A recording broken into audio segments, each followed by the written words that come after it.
nós. Amém? Então eu queria começar fazendo para você uma pergunta. Alguém aqui já decidiu que ia assistir um filme, e aí você entra naquele aplicativo de streaming que você tem, e aí sem perceber, aconteceu de você ficar ali horas e horas procurando assistir alguma coisa para no final terminar a noite sem assistir coisa nenhuma? Levanta a mão se já aconteceu com você. Levanta a mão se acontece sempre com você. Acontece, né? E parece que fica mais difícil ainda quando nós temos muitos aplicativos à disposição, né? Então, cara, você abre lá, ele tem Netflix, tem Amazon, tem Disney Plus, tem HBO, e você não sabe nem qual abrir. E quando você abre, você fica ali, são tantas opções, e a gente se preocupou talvez tanto com aquilo que a gente queria escolher, que o tempo passou e você nem percebeu. Amém? Acontece comigo também. E aí agora parece que o novo passatempo que nós temos não é mais assistir um filme, é procurar por um filme para assistir. Isso acontece bastante, porque parece que nós não sabemos lidar com o tal do on demand. On demand. Esse é o tema da mensagem de hoje. On demand. Amém? Você sabe o que esse termo significa? O significado do termo on demand? On demand, essa expressão, ela sugere algo que foi feito sob demanda, para atender o usuário, na hora e com o conteúdo que ele escolher. Esse é o significado da expressão on demand. Mas a pergunta é: você já ouviu falar de igreja on demand? Igreja on demand? Já ouviu falar disso? Sabe o que é? Igreja on demand é uma igreja feita ao gosto do freguês. E sabe como que esses fregueses são chamados? Conforme o termo sugere, on demand, usuários. Usuários. E a pergunta importante para nós é: será que a mentalidade desse século tem nos transformado de seguidores de Jesus em meros usuários? Amém? Será que é isso mesmo? Que tudo que nós queremos é usar a Deus, tudo que nós queremos é usar a Jesus, tudo que nós queremos é usar a igreja? Será? Porque quando nós fazemos isso, nós estamos permitindo que as nossas vontades, nossos desejos, nossos achismos e até os nossos traumas venham a definir o que nós vamos experimentar de Jesus e da sua igreja. Isso pode acontecer. Será que nós somos usuários ou discípulos de Jesus? Quem nós somos? Isso é muito importante para entendermos nessa manhã. Porque talvez, tal como você faz no seu aplicativo de streaming ali, nós passamos tanto tempo tentando escolher aquilo que mais me agrada ou que não me agrada na igreja, o que eu quero e o que eu não quero de Jesus, que nós nem percebemos que o tempo está passando. A sua vida está passando. Enquanto nós passamos tempo demais tentando escolher. E a verdade é que provavelmente muitos de nós temos aprendido a se relacionar com Jesus e com a igreja dele da mesma maneira que fazemos com o Netflix. Pense um pouco sobre isso. Mas deixa eu te dizer uma coisa. Nessa manhã, para nós aqui, o reino de Deus não é um on demand. Amém? A Bíblia não é on demand. A igreja de Jesus não é on demand. Ok? Você pode repetir isso comigo? A igreja, vamos lá, a igreja de Jesus não é on demand. Amém? E a igreja não é on demand, porque tudo que a palavra de Deus nos ensina é bom e merece a nossa obediência. Meu irmão, a igreja, ela não é um mercado em que você entra e só pega o que você quiser. Amém? A igreja é a família de Deus na terra. E por que isso é tão importante? Para você entender, e eu também, que nós não usamos a igreja, a gente se relaciona com ela. Ok? Nós somos chamados para isso, a nos relacionarmos. A nos relacionarmos. E nas muitas coisas que a palavra de Deus nos propõe, que nós não devemos então negociar, quero falar com você nessa manhã sobre aquilo que é conhecido como as práticas da igreja primitiva. Ok? Abre comigo aí em Atos capítulo 2, verso 42. Atos 2, verso 42. Atos 2, verso 42, vamos ler até o 47, que diz assim: eles se dedicavam ao ensino dos apóstolos e à comunhão, ao partir do pão e às orações. Todos estavam cheios de temor, e muitas maravilhas e sinais eram feitos pelos apóstolos. Os que criam mantinham-se unidos e tinham tudo em comum. Vendiam suas propriedades e bens e os distribuíam conforme a necessidade de cada um.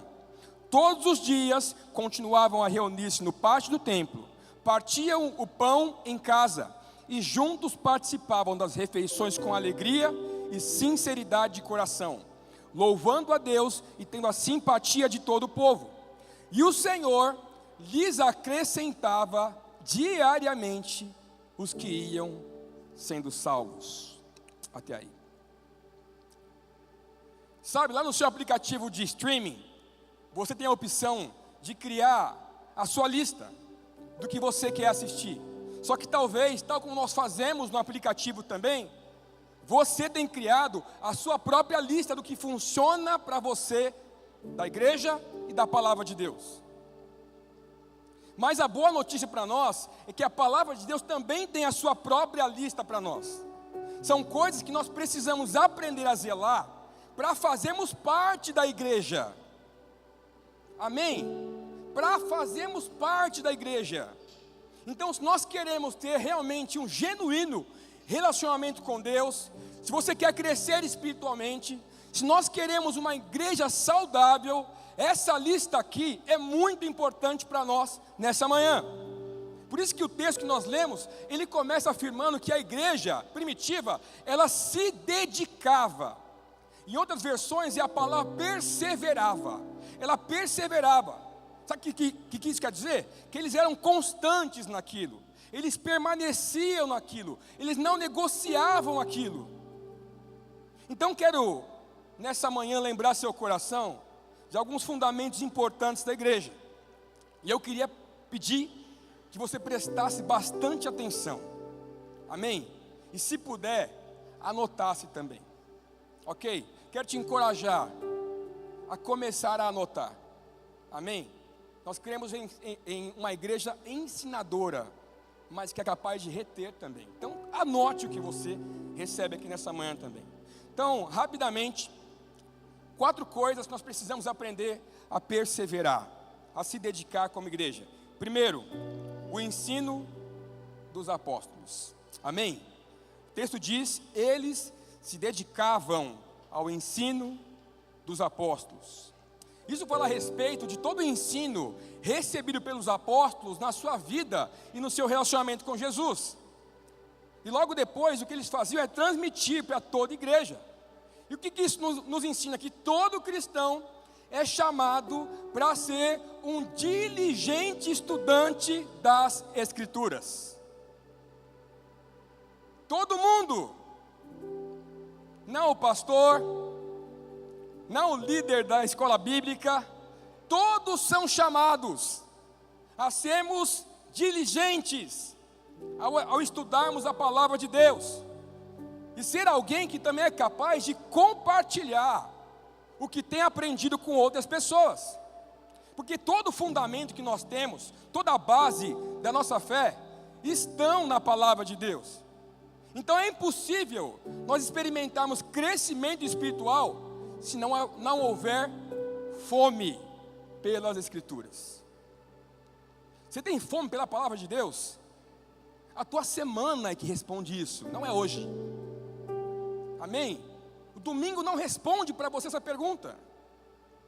Então, fome pela palavra de Deus. E não dá para dizer que eu faço parte da igreja se eu não conheço o dono da igreja. Você entende isso? Para nós, então, conhecer a palavra de Deus não é opcional, é fundamental. E se nós não conhecermos a palavra de Deus, facilmente nós seremos enganados pela cultura e pelos pensamentos deste século. Ok? Mateus capítulo 22, verso 29 diz assim: Jesus respondeu: o erro de vocês está em não conhecerem as Escrituras e nem o poder de Deus. Nós erramos ao não conhecermos a palavra de Deus. E sabe, nunca existiu tanto acesso à informação como nos nossos dias. Existe muito conhecimento à disposição. Mas, meu irmão, eu preciso te lembrar: nada se compara à sabedoria que a palavra de Deus pode te dar. Nada se compara. Amém? Então entende uma coisa, igreja: esse mundo não vai me ensinar como eu posso encontrar uma esposa e depois disso ter um casamento que dure a vida inteira. Ele não é capaz de fazer isso. Esse mundo não vai me ensinar como eu vou criar os meus filhos. É só você olhar para os jovens da nossa geração e você vai entender isso. Esse mundo não vai me ensinar como eu vou lidar com as minhas emoções ou com o meu dinheiro. Esse mundo não é capaz de fazer isso, mas a Bíblia é. A Bíblia é, porque ela é a nossa principal fonte de sabedoria, ok? Eu escolho por isso, em ter a Bíblia como a minha fonte de vida. 2 Timóteo capítulo 3, verso 16 e 17, diz assim: toda a Escritura é inspirada por Deus e útil para nos ensinar o que é verdadeiro e para nos fazer perceber o que não está em ordem em nossa vida. Ela nos corrige quando erramos e nos ensina a fazer o que é certo. Deus a usa para preparar e capacitar seu povo para toda boa obra. Meu irmão, essa é a diferença. O conhecimento humano, meu irmão, é limitado. Mas aqui nós falamos de um conhecimento que é divino. Um conhecimento que é divino e está à disposição dos nossos corações. Por isso você não lê a Bíblia como você lê um livro qualquer. Ela é conhecimento do céu para você. Ela pode definir todo o seu destino. Que tipo de família você vai ter? Onde você vai chegar? E ela existe para nos ensinar, nos corrigir, nos preparar. E o texto diz: nos capacitar. Amém? Guarda uma coisa: toda igreja que está aprendendo, está crescendo. Toda igreja aprendendo, está crescendo. E por quê? Porque a Bíblia não é on demand. A Bíblia não é on demand, meu irmão. Ela não é uma opção para mim e para você. Ela é vida de Deus para nós. Amém? Jeremias, capítulo 31, verso 33, diz assim, ó: e essa é a nova aliança que farei com o povo de Israel depois daqueles dias, diz o Senhor. Porei as minhas leis em sua mente e as escreverei em seu coração. Serei o seu Deus e eles serão o meu povo. Esse é o convite de Deus para nós, sermos o seu povo e Ele o nosso Deus. Mas isso só é possível se nós conhecermos e tivermos a palavra de Deus no nosso coração. Amém? Então nós precisamos conhecer as Escrituras. Amém? Diz assim, ó, eu preciso ler mais a Bíblia. Amém? A gente tem, para facilitar, a Relevance School, que é a nossa escola bíblica também, que acontece também aqui. Quero te encorajar, amém, a se inscrever na próxima turma e a ser frequente. Nós cremos em uma igreja que está aprendendo e crescendo. Amém? Segunda coisa, nós precisamos perseverar, segundo, na comunhão dos santos. Ok? A comunhão dos santos. A comunhão, meu irmão, era uma disciplina para a igreja primitiva também. Ela não era uma opção. Para fazer parte do corpo de Cristo, eu precisava estar em comunhão. Ok? E a pergunta é, o que é estar em comunhão? O que é estar em comunhão? E a palavra original para comunhão é a palavra grega koinonia. Quem já ouviu essa palavra? Isso mostra o quanto nós precisamos aprender. Vai lá, koinonia, levanta a mão aí, ó. Você tem pelo menos uns 5 anos de igreja, você poderia saber o que significa isso, né, meu? Então, a palavra grega koinonia, e ela significa muito mais do que estarmos juntos no mesmo lugar. Isso não é comunhão. Comunhão, koinonia, é sobre uma mentalidade de pertencimento. Koinonia é sobre um coração que escolheu pertencer. Isso é comunhão. E pertencer, guarda isso, só acontece quando eu escolho me tornar responsável. Amém? Comunhão e responsabilidade andam juntas. Comunhão, no seu sentido original, sou eu oferecendo provas de que eu faço parte da igreja. Isso é comunhão. Comunhão não é comer junto. Essa é a comunhão mais rasa que nós podemos experimentar. Comunhão é eu dando provas de que eu faço parte da igreja. E isso só acontece, meu irmão, quando eu expresso um coração generoso. Ouvimos agora há pouco com o Fê também sobre generosidade. Você tem sido generoso, meu irmão? Generosidade e comunhão são importantes, porque a generosidade ela era uma marca da igreja primitiva, onde cada crente dava para o outro o que ele mesmo já havia recebido, material, espiritual, mas eles estavam compartilhando. Isso é comunhão. Somos eu e você engajados com a causa do evangelho. Ok? Deus te chama para isso, a se engajar com a causa do evangelho. Somos eu e você tendo empatia pela dor do outro. Somos eu e você sendo generosos com o nosso tempo, com os nossos dons, com as nossas finanças, porque em algum momento, a minha comunhão precisa se manifestar. Ok? Eu tenho que manifestar minha comunhão. Tiago capítulo 2, verso 14 ao 17 diz assim, ó. Tiago 2, verso 14. De que adianta, meus irmãos, dizerem que têm fé, se não a demonstram por meio de suas ações? Acaso esse tipo de fé pode salvar alguém? Se um irmão ou uma irmã necessitar de alimento ou de roupa, e vocês disserem, até logo, e tenha um bom dia, aqueça-se e coma bem, mas não lhe derem alimento nem roupa, em que isso ajuda? Como vem a fé por si mesma, a menos que produza boas obras, está morta. Fé sem obras é morta. Sabe, na penúltima turma do DNA, o nosso curso de membresia da igreja, a gente percebeu que no nosso encontro de encerramento, nós não teríamos uma TV para espelhar todo o conteúdo. Isso é muito importante para a última aula. Sabe o que aconteceu? Cadê a Dani? Dani Holanda, cadê ela? A Dani ali, ó. Sem ninguém pedir, no dia de encerramento, a Dani apareceu com uma TV para ofertar para a igreja. Sabe o que ela fez isso? Repete comigo: comunhão. Comunhão.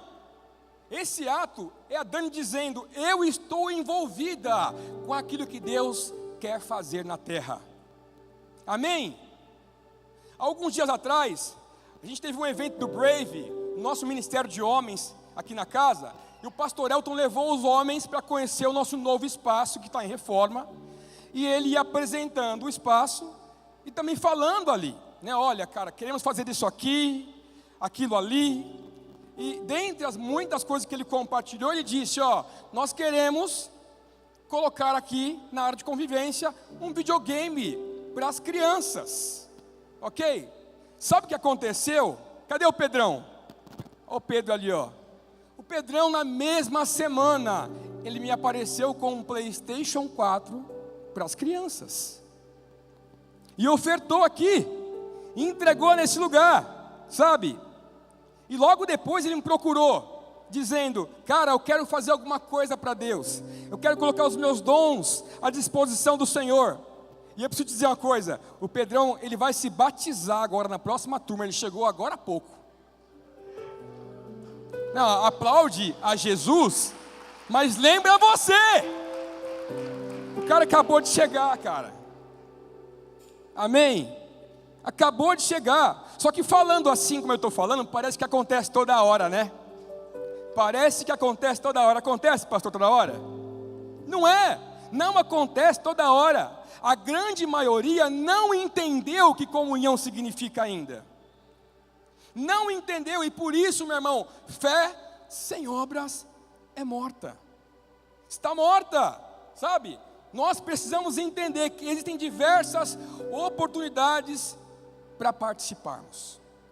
Tem muita coisa que podemos fazer, porque a comunhão não é opcional, para mim e para você. Então a pergunta não é se eu posso participar, mas como eu posso participar do que Deus está fazendo na terra. Amém? Você entendeu? Terceiro ponto: precisamos perseverar também nas orações. As orações, ok? Não existe crescimento espiritual ou igreja saudável se nós não estamos orando. Não existe. Sabe o Spurgeon? Ele é um pregador batista bem conhecido do século XVIII. Ele diz o seguinte, tem uma frase dele que é bem impactante. Ele diz assim, ó: se formos fracos em nossa comunhão com Deus, seremos fracos em tudo. Isso quer dizer que toda a sua vida está relacionada à oração. E aqui ele falava sobre oração, porque uma igreja forte é uma igreja que está orando, ok? E eu tenho que te perguntar, meu irmão, minha irmã, como anda a sua vida de oração? Como anda a sua vida de oração? Você tem orado pelas famílias da igreja? Seu secreto com Deus. Você tem orado pelas famílias? Você tem orado pela nação brasileira? Você tem orado pelo avanço do Evangelho? Você tem orado pelos seus pastores e líderes? Você tem orado pelos seus filhos, pelo menos? Por quem mora com você? Você tem orado, meu irmão? Porque é por meio da oração que nós somos protegidos por Deus. É por meio da oração que nós somos capazes de conhecer o coração do Senhor. É por meio da oração que nós acessamos uma realidade espiritual e experimentamos o favor de Deus na terra, ok? Atos capítulo 2, texto base que nós lemos, verso 43, diz assim: todos estavam cheios de temor, e muitas maravilhas e sinais eram feitos pelos apóstolos. Meu irmão, é isso que o ambiente de oração produz na igreja: temor de Deus. Quem está orando vai aprender a caminhar no temor do Senhor. Temor de Deus. Nós precisamos de um coração contrito que reconhece a grandeza de Deus. Nós precisamos de um coração que está constantemente dependendo do Senhor. Nós precisamos de um coração que foge da aparência do mal, que se afasta do pecado, que busca por santidade. Nós precisamos do temor de Deus. Amém? Mas também precisamos do sobrenatural de Deus entre nós. Sabe? Deus continua sendo Deus, meu irmão. Amém? Deus continua sendo Deus.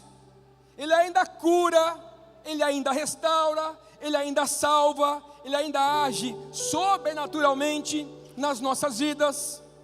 Ele continua sendo Deus. Então, qual que é a tua reação quando o seu filho fica doente? Você enfia remédio na boca dele, e aí, deixa eu fazer um parênteses, nós não somos contra remédio, ok? Pelo contrário, nem medicina, Deus deu tudo isso para nós. Mas a pergunta é: já experimentou orar antes? Já pensou nisso? Quando falta dinheiro, você sai ligando para todos os seus contatos, ou você fala com Deus primeiro? Nós temos perdido a fome pelo sobrenatural de Deus. Nos acostumamos com uma vida muito natural. E nós precisamos orar mais. Só que para experimentarmos tudo isso, nós precisamos dar a Deus a prioridade que Ele merece. Ok? O Tozer também, que é um pastor bem conhecido também, do século XIX, ele diz o seguinte, frase dele: Deus não se curvou à nossa pressa nervosa, nem adotou os métodos de nossa era mecânica. O homem que deseja conhecer a Deus, precisa dedicar-lhe tempo. Quem quer conhecer a Deus aqui? A resposta é tempo. Se você não dedicar tempo para Ele, não vai acontecer. E deixa eu te dizer uma coisa: o sustento espiritual dessa casa não é responsabilidade de um pastor, nem de um grupo específico. Isso é responsabilidade de toda a igreja. Toda a igreja orando, toda a igreja engajada, toda a igreja comprometida com a pauta da oração como igreja. Amém? Então nós precisamos orar mais. Amém? Você está orando, irmão? Você está orando por mim? Vou nem perguntar nem pedir para levantar a mão, né, pastor? Senão eu já vou desanimar aqui. Você tem que orar, mano. Você tem que orar. Amém? E para terminarmos aqui, perseverarmos no partir do pão, ok?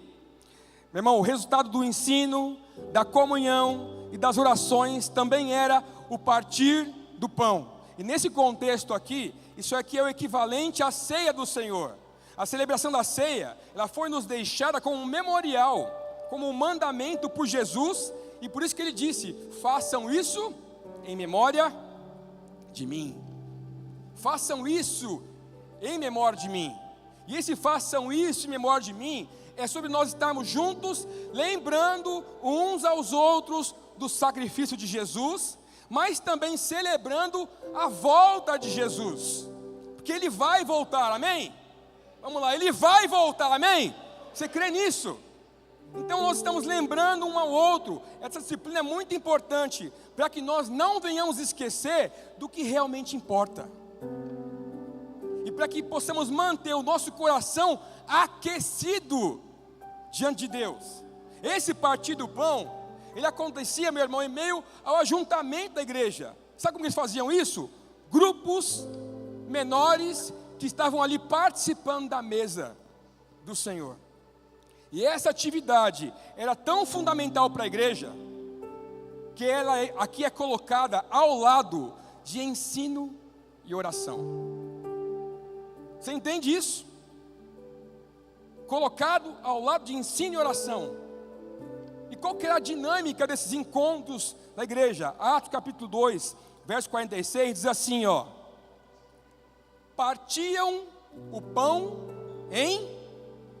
lê comigo, em casa, e juntos participavam das refeições com alegria e sinceridade de coração, louvando a Deus e tendo a simpatia de todo o povo. Sabe o que é isso aqui? Que nós acabamos de ler? Isso aqui é o retrato dos nossos RGs, nossos grupos pequenos de conexão, cuidado e crescimento. E aí eu preciso dizer que nós temos um culto de domingo muito especial. Nós amamos o que nós recebemos aqui no domingo. Só que o nível de conexão, eu falei isso também na aula do DNA, é superficial, é baixo. Eu chamo o que nós temos aqui aos domingos de conversa de elevador. Você entra aqui e é um tudo bem, graça e paz, sentou, adorou Jesus, meio dia e meio, foi embora para casa, acabou, já era. Essa é a conexão que nós temos aos domingos. É superficial, é pequena, é mais rasa. Mas o que nós podemos experimentar nos nossos encontros nos lares, dos nossos RGs, é diferente. Porque ali eu tenho um grupo menor de pessoas que eu posso conhecer pelo nome. Ok? Eu posso conhecer as suas histórias. Eu posso compartilhar minha própria vida. Eu posso receber oração. Eu posso participar de perto. Eu posso ter uma família espiritual. Isso é um RG. E é nesses ambientes que nós estamos partindo o pão, lembrando um ao outro de quem é Jesus. Um lugar de conexão, de cuidado e de crescimento para todos nós. Amém? E eu preciso te encorajar a participar. Ok? Sabe, nas últimas semanas, nós passamos uma pesquisa aqui na igreja para nos ajudar a melhorar a nossa comunicação com a nossa comunidade. E uma das perguntas foi: quão conectado você se sente à comunidade da Igreja Relevância? E aí, 67% disseram que se sentem muito conectados ou conectados. Mas 33% disseram que não se sentem tão conectados assim. Mas a pergunta é: será que você tem procurado se conectar realmente? Meu irmão, nós temos café para os novos membros. Você chegou aqui, você pode tomar um café com parte da liderança para entender quem você é, para conhecer pelo nome. Temos café para te receber para os novos membros.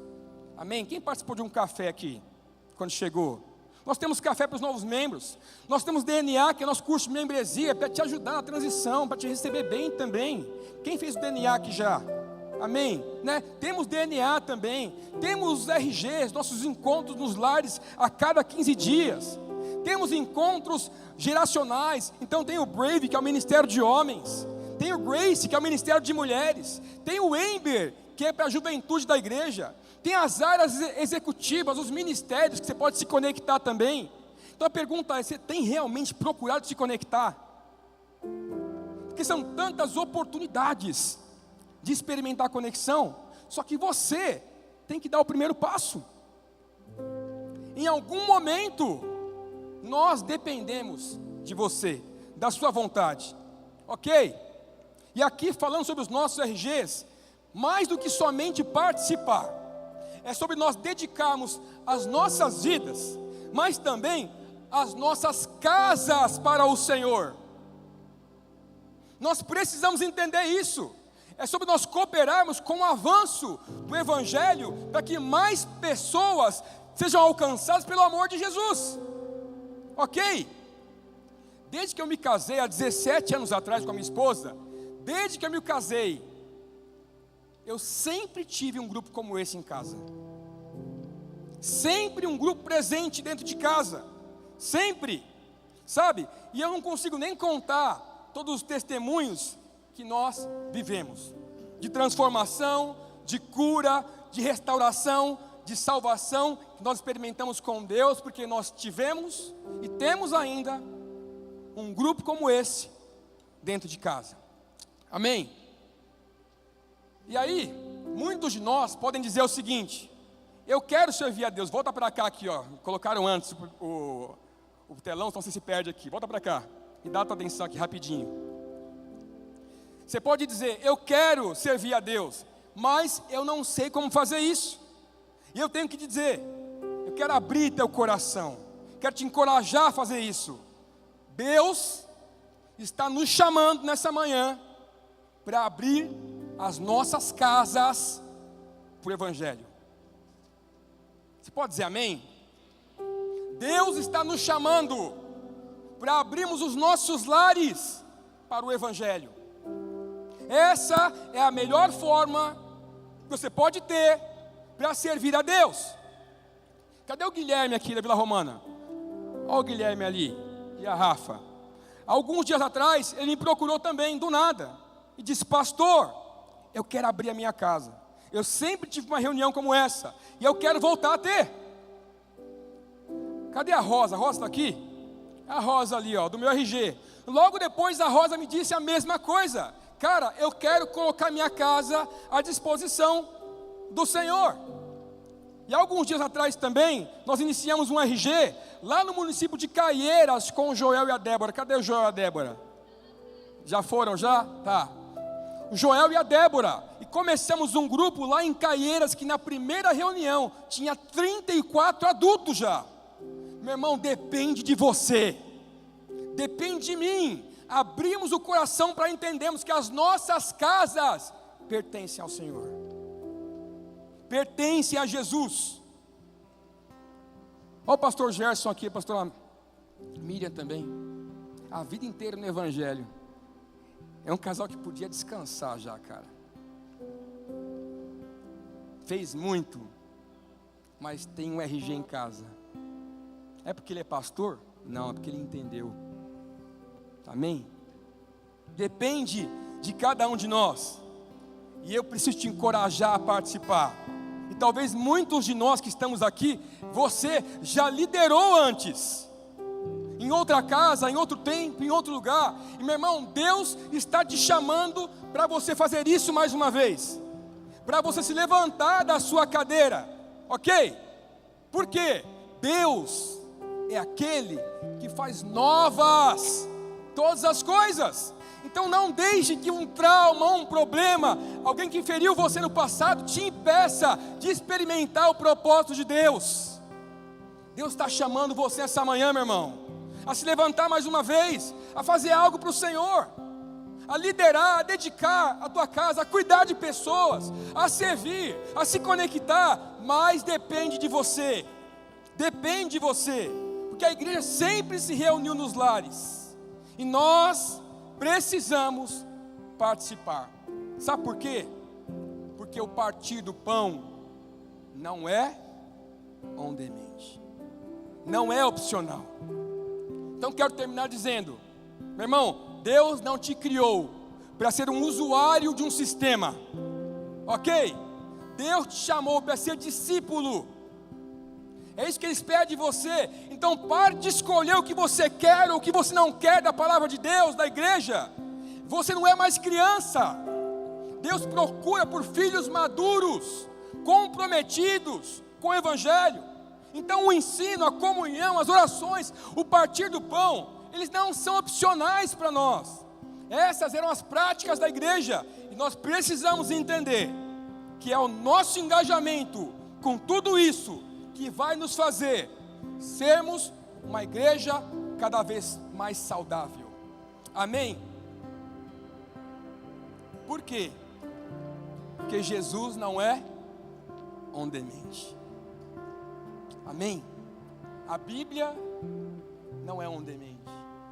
A igreja não é on demand. Amém? Feche seus olhos. Quero orar com